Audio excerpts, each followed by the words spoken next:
Flyers, welcome to part 3 of Racing Systems. Let's begin where we left off at part 2. Young birds.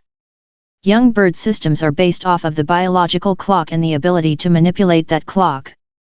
There is the natural system in which nothing is altered other than young birds are hatched, weaned, matured naturally, trained and raced. The lighting system uses artificial light to increase the amount of daylight to trick the bird's biological clock into making them mature faster. This system usually requires pulling the 9th and 10th flight feathers. The darkening system. The darkening system uses the deprivation of light to also trick the birds into maturing differently. The main difference in the darkening system is the birds will lose all body feathers but will keep their flight feathers. If young birds are matured enough, they can be flown to a widowhood system. The only drawback to this is that most clubs do not separate hens and cocks, therefore that could hinder racing a young bird with that type of motivation. The natural system. The natural system is a system that uses both cocks and hens racing from a natural nest position. It requires one section for old birds as hens and cocks do not need to be separated. Breeding is possible on the natural system as each pair will be allowed to raise at least one round of youngsters. By altering the next positions of various pairs, different pairs can come into form at different times and fly from different nest positions. Some lighting techniques can be employed to alter the mold if desired. Advantages of the natural system. The advantages of the natural system are that various pigeons can be put into different next conditions. All birds are motivated more strongly to some conditions than others. On the natural system we call these motivators. Think of a motivator as a specific nest condition. In other systems, such as widowhood, the opposite sex and the desire to mate are used as the motivator. In the natural system it is the nest box, the mate, the eggs, the young and some other motivators that are used. Breeding under the natural system. Breeding is done under the natural system. The cocks and hens are allowed to copulate and to lay and brood eggs. The danger in this is that hens when going into a laying cycle should not be raced and attention needs to be paid to their condition. When it is said that breeding is done under the natural system, this does not necessarily mean that the parentage of the young hatched necessarily is that of the race team. If one does things right, you can have your eggs laid by the breeders and the eggs and young fostered by the natural system race team. This can be a huge advantage towards getting more out of your breeders. In the natural system the hens and cocks are put together usually around the middle of February. This allows time for them to choose a mate, select and fight for a nest box and to go into a natural breeding cycle. To do this correctly, the hens and cocks should have been separated during the winter or right after old bird season to allow for a good molt.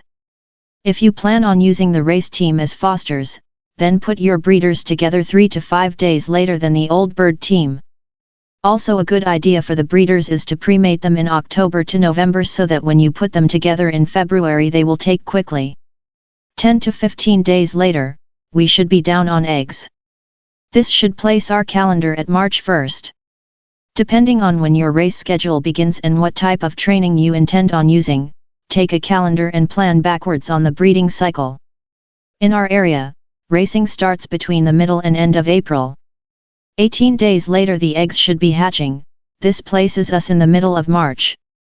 The round bred out of the race team should then be weaned by the middle of April, which is when racing is to begin.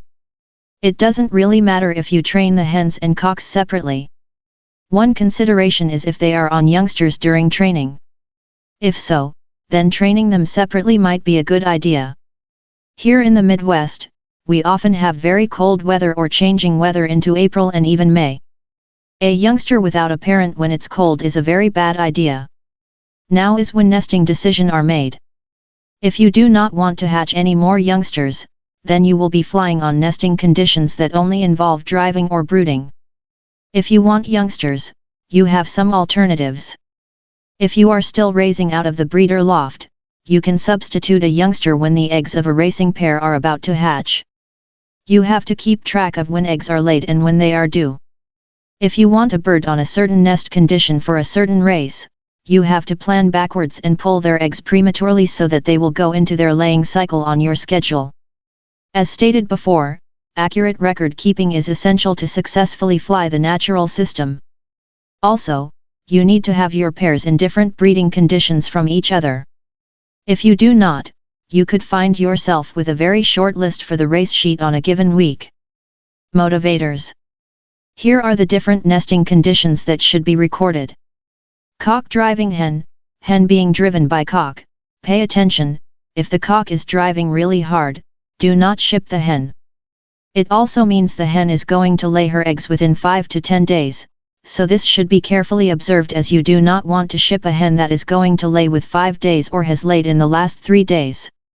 Some fanciers will not ship a hen until after she has laid and is brooding, sitting on eggs 1 to 6 days old, sitting on eggs 7 to 12 days old, sitting on eggs 13 to 18 days old, eggs pipping on day of shipping, youngsters 1 to 7 days old, youngsters 8 to 14 days old, youngsters 15 to 21 days old, youngsters 22 plus days old.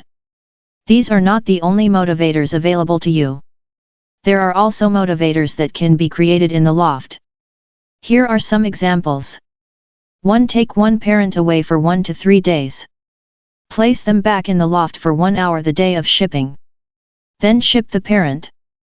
2. Take one parent away 1 to 3 days before shipping. On shipping night, ship the bird that was left in the nest condition and place the removed parent back on the nest.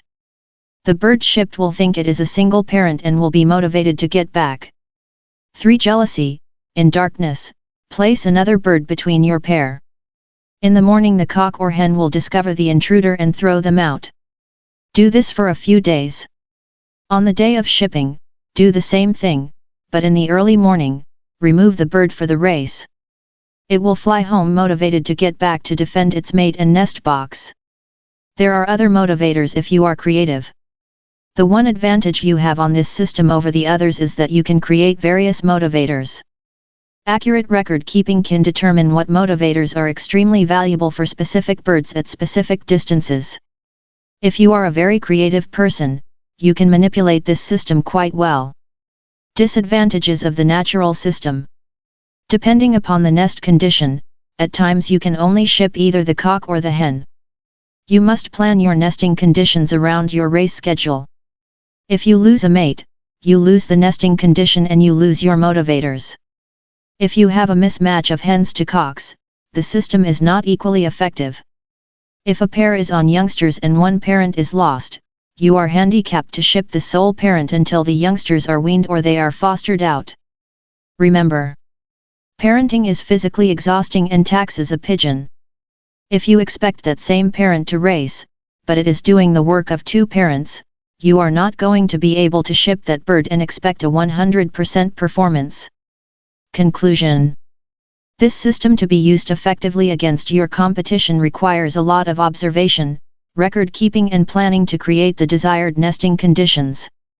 It is flexible for your needs, but not unless you are paying attention and planning as you progress through your season. The celibacy system. It's hard to find information on a true celibacy system. When one thinks of widowhood, dual widowhood, and the natural system, you will realize that all are utilizing the urge to mate and rear young or suppressing that urge. The celibacy system is the most extreme in denying the sexual urges of either sex. This then is the motivator in the celibacy system. Overview. The hens and cocks are flown separately, trained separately, and raced separately. Unlike widowhood or dual widowhood, no specific mate is used to motivate any specific bird. The birds are not allowed to raise a round of youngsters. This is one difference between widowhood and dual widowhood. If one wishes to raise one round before separating cocks and hens, it is acceptable, but does not fit the truest definition of the celibate system. You have to amend and use the system that best fits your needs. In this system, the birds are allowed to go down on eggs, but after 10 days of brooding over the eggs, they are removed, and the cocks and hens are placed in separate sections for the remainder of the race season. 4 to 6 weeks before the race season, the hens and cocks are to be placed in separate sections in which they cannot see each other. From this point onward, cocks and hens are loft flown and trained separately. When cocks are being loft flown, the hens need to be inside their compartment and not allowed out into fly pens. If so, the cocks tend to try to get into the fly pens and do not loft fly as desired. The same goes for when the hens are loft flying. For maximum training, it's best to take one sex on a training toss, and after the birds have returned, call them in and let the other sex loft fly. When shipping races, cocks and hens must not be sent to the same race. If your club has distance and short races together, it's best to send one sex to the short races and the other to the long distance races. If you have only one race, it's best to ship only one sex. It's your choice on whether to race just cocks or hens or both. I believe it's best to maximize the birds you have and fly both sexes. Motivation. Now is the time for motivation. Unlike widowhood, where cocks and hens are allowed to have physical contact to get them excited and in the right frame of mind, the celibate birds are not allowed physical contact. They have been separated and they have not been allowed to rear youngsters, so they are about as far away from being mated as possible other than the partner they brooded on eggs with for the 10 days. The cocks can be placed in a section with or without nest boxes. In extreme celibacy, the cocks are also denied nest boxes and are in a section with perches. The nest boxes can be used also as a motivator by being denied nest boxes as well as mates. The hens should be placed in a section without nest boxes as well. If you are lacking space, they can remain with nest boxes but without cocks. The wall between the hens and the cocks should be solid. There's hardly anything that can be done to stop the cocks and hens from hearing each other unless one puts them in separate buildings. This is not practical for most people. A third section is used on the other wall from the section with the nest boxes. This section can have an open view between the two sections, such as lathes or lattice work. On the day of shipping, move the hens to the other section and place the cocks in the section with the nest boxes. The two should now be able to see each other. The cocks will go to their nest boxes and will be calling for hens. The hens will be strutting back and forth in front of the divider between the two sections. No copulation can occur because the birds cannot physically get together.